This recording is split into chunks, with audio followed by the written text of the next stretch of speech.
नमस्कार, अपना उत्तराखंड देख रहा मेरे साथ मैं हूं शंकर दत्त पंत। खबरों की शुरुआत करते हैं। मुख्यमंत्री तीरथ सिंह रावत ने सचिवालय में रेल विकास निगम के अधिकारियों के साथ एक बैठक की।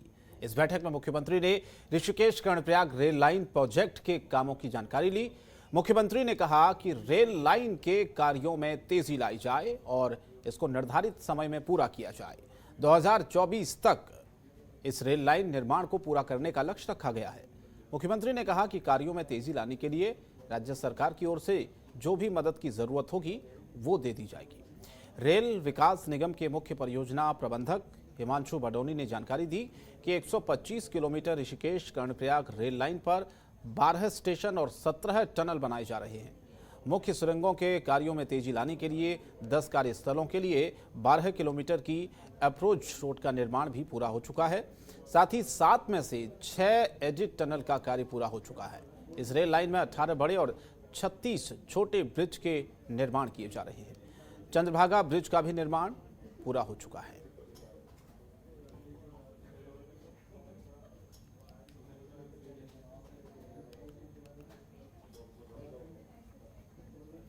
जैसे जैसे 2022 का चुनाव नजदीक आ रहा है, वैसे वैसे राजनीतिक दल चुनावी मोड़ में लग गए हैं। जगह जगह नेताओं के कार्यक्रम और जनसंपर्क जारी हैं। इसी के चलते प्रदेश के मुख्यमंत्री त्रिवेंद्र सिंह रावत ने सेवा ही संगठन कार्यक्रम के तहत और लगातार आपको बता दें कि जिस तरह से बीजेपी कार्यकर्ताओं ने उनका जोरदार स्वागत किया। जसपुर में बीजेपी कार्यकर्ताओं ने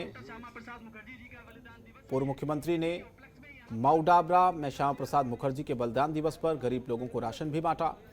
इसके अलावा बताएं कि पूर्व मुख्यमंत्री त्रिवेंद्र सिंह रावत ने कहा कि कोरोना काल में ये कार्यक्रम चल रहा है, जो जरूरतमंद लोग हैं उसकी मदद के मुताबिक सहयोग भी किया जा रहा है और इसी के तहत लगातार प्रदेश भर में रक्तदान के कार्यक्रम भी कराए जा रहे हैं।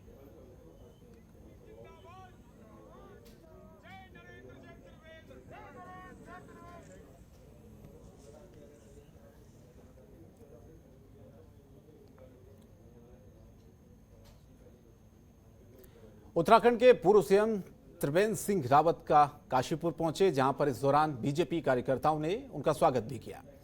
त्रिवेंद्र सिंह रावत डॉक्टर श्यामा प्रसाद मुखर्जी के बलिदान दिवस पर रक्तदान शिविर के मौके पर आयोजित हुए रक्तदान शिविर में मुख्य अतिथि के रूप में पहुंचे, जहां इस दौरान वो विकास कामों को जनता के सामने बताते नजर आए।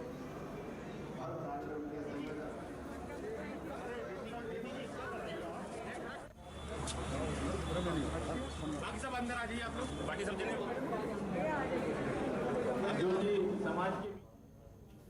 नहीं, मैं समझता हूँ कि बाहर थोड़ा ज़्यादा दिखता है, मीडिया थोड़ा हाईलाइट भी करता है, लेकिन जो थोड़ा बहुत है उसको संभाल लिया जाएगा। कोई बहुत ऐसी लड़ाई नहीं है। थोड़ा मतभिन्नता हो सकती है, लेकिन इसका मतलब ये नहीं है कि पार्टी के अंदर आपस में कोई इस तरह की लड़ाई है। अब मैं काम करते करते थक गया है। अब नए युवा ऊर्जावान आदमी को लगाया गया है कि ताकि और ऊर्जा से हम लोग काम कर सकें। वो कैसे बढ़िया काम कर रहे हैं और अभी उनको केवल 3 महीना हुआ है। आगे चल करके और अभी मौका है और बेहतरीन काम करेंगे। दिल्ली दौरे पर उत्तराखंड सरकार में मंत्री बिशन सिंह चुफाल ने उत्तराखंड भवन का निरीक्षण किया। इसके अलावा जल शक्ति मंत्री गजेंद्र सिंह शेखावत से मुलाकात की। वहीं इसी कड़ी में नागरिक उड्डयन मंत्री हरदीप सिंह से भी उनकी मुलाकात हुई है। जनतंत्र टीवी से बातचीत में बिशन सिंह ने बताया कि मंत्री बनने के बाद दिल्ली उनका पहला दौरा है, इसीलिए मंत्रालय के विकास कार्यों को देखते हुए मंत्रियों से मुलाकात का दौर जारी है।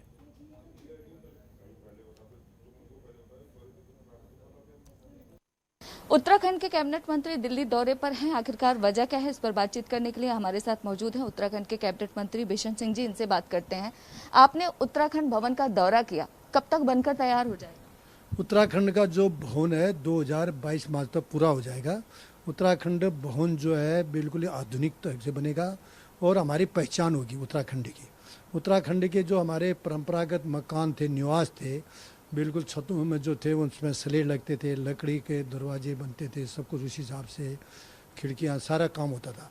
उसी तर्ज पर उसी के सोचते हुए भवन का निर्माण किया जा रहा है और इस भवन के निर्माण से बिजली बहुत कम खर्च होगी, क्योंकि बाहर से पत्थरों की दीवार होगी और अंदर से ईंटों के बीच में गैप होगा, जिसलिए बिजली का खर्चा बहुत कम आएगा। एक ढंग से कहेंगे कि बिजली की खपत जो बचत होगी इसमें बहुत कम खर्च होगी बिजली। इसके अलावा जो हमने यहाँ पर जो 10 मंजिल की है, इसमें 3 मंजिल वाला नीचे बेसमेंट है, उसमें पार्किंग है। और पहले मंजिल में जो है उत्तराखंड के जो हमारे लघु और कुटीर उद्योग धंधे हुआ करते थे, लकड़ी के, रिंगाल के, ऊनी वस्त्र थे, और जो उत्पादन करते थे हम वहाँ पर जड़ी बूटी का उत्पादन करते हैं, और मसाला है, आपका दाल। तो ये सारे जो उत्पादन करते हैं हमारे, वो सारा ऑर्गेनिक जो पहाड़ के लोगों को लेने के, ये उत्तराखंड के भवन में पहले मंजिल में बिक्री के लिए वो यहाँ पर दुकानें, वहाँ पर संग्रह केंद्र हमने वहाँ पर खोलने का निर्णय लिया है। उसी तर्ज पर हम बना रहे हैं। और लगेगा कि उत्तराखंड के जो लोग बाहर रहते हैं, जो लोग बिल्कुल उत्तराखंड के जो उत्पादन है उसके लिए आपका बम्बई में देखते हैं हम, महाराष्ट्र में, कलकत्ता में, उनके लिए उत्तराखंड से मंगाने के लिए सीधे दिल्ली से यहाँ से सीधे वहाँ तक पहुँच सकता है जो उत्पादन उत्तराखंड में हो रहा है। इसके अलावा आपने केंद्रीय जल शक्ति मंत्री गजेंद्र सिंह शेखावत से मुलाकात की, आज आप हरदीप पुरी जी से भी मुलाकात करेंगे, वजह क्या है?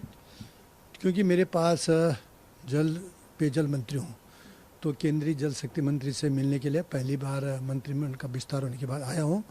और अब काफ़ी उन्होंने बजट भी दे रखा है, वो समय पर हमने खर्च भी करना है, घर घर पानी भी देना है। उसके अलावा कुछ उत्तराखंड की विषम भौगोलिक परिस्थितियाँ हैं जो उन पर घर घर तक हम पानी नहीं पहुंचा रहे हैं, तो उन भी समस्या उनके सामने रखेंगे। कहीं पर वन भूमि के अंतर्गत गांव बह गए हैं और वहाँ पर हजारों की संख्या, लाखों की संख्या के लोग रहते हैं, वो विषय भी उनके सामने रखेंगे, अपने पहाड़ की समस्या। इसके अलावा हरदीप पुरी से भी मुलाकात होनी है, क्या कुछ डिमांड होगी क्या आपकी?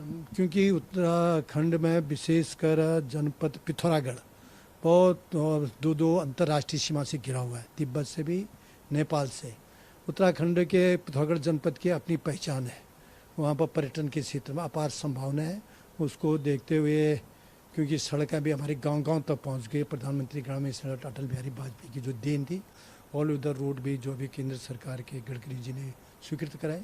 वक्त देने के लिए शुक्रिया। कैमरा पर्सन कमल के साथ ममता चतुर्वेदी, जनतंत्र टीवी, दिल्ली। तो उत्तराखंड के वन एवं पर्यावरण मंत्री हरक सिंह रावत वन मुख्यालय में मीडिया से रूबरू हुए, जहां इस दौरान उन्होंने वन मंत्री ने पिछले साल के कामों के साथ ही वन विभाग की ओर से भविष्य को लेकर तैयारी की गई योजनाओं के बारे में बताया। वन मंत्री ने कहा कि इस बार वन विभाग का पूरा फोकस पौधारोपण पर है। उन्होंने कहा कि हर साल जंगलों में आग से काफी नुकसान होता है, करोड़ों की वन संपदा जलकर खाक हो जाती है। बरसात का महीना जंगलों के लिए शुभ होते हैं, जिसको ध्यान में रखते हुए विभाग ने इस बार 1.5 करोड़ के लगभग पौधारोपण करने का एक लक्ष्य रखा है।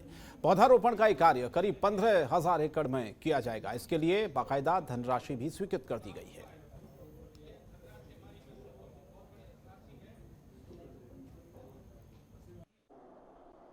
थोड़ा सा उस गेट में और टूरिस्ट के जाने में दिक्कत हो रही थी, उसको भी हमने आगे बढ़ाने का निर्णय लिया है और कासरो एक नया गेट खोलने का निर्णय लिया है। इसी तरह हमने सीताबनी जोन को भी, जो रामनगर डिवीजन में है, उसको भी 12 माह हमने खोलने का निर्णय लिया है। नेचर गाइड के रूप में हमने 10,000, जिसमें 5,000 लड़कियों को, 5,000 लड़कों को नेचर गाइड की ट्रेनिंग देने का हमने शुरुआत निर्णय लिया है, और जिसमें पहला बैच हमारा 50 लड़कियां और 50 लड़कों की ट्रेनिंग हम 1 जुलाई से कौशल विकास मंत्रालय की ओर से शुरू करेंगे। तो ये 1 जुलाई से हम ये हमारा 100 लोगों की ट्रेनिंग का शुरुआत हो जाएगी। तो ये हमने निर्णय लिया है। और आम आदमी पार्टी ने भी कुंभ के दौरान कोरोना घोटाले को सरकार को घेरने की कोशिश की है। आपके वरिष्ठ नेता रविंद्र जुगरान ने सरकार पर इस पूरे मामले में लापरवाही का आरोप लगाया है। आप नेता रविंद्र जुगरान ने कहा कि इस घोटाले में न केवल देश बल्कि विदेशों में भी भारत की छवि को खराब किया है। कुंभ पूरे विश्व का पर्व है और बीजेपी सरकार के राज में अधिकारियों और उनके नेताओं की भूमिका साफ तौर पर इस घोटाले में सामने आ रही है। आप नेता ने सीधे सरकार पर आरोप लगाते हुए कहा, इतने बड़े घोटाले पर जांच होनी चाहिए, जिसकी अध्यक्षता किसी सिटिंग जज की ओर से होनी चाहिए, ताकि जांच जल्द से जल्द और बिना किसी दबाव के हो।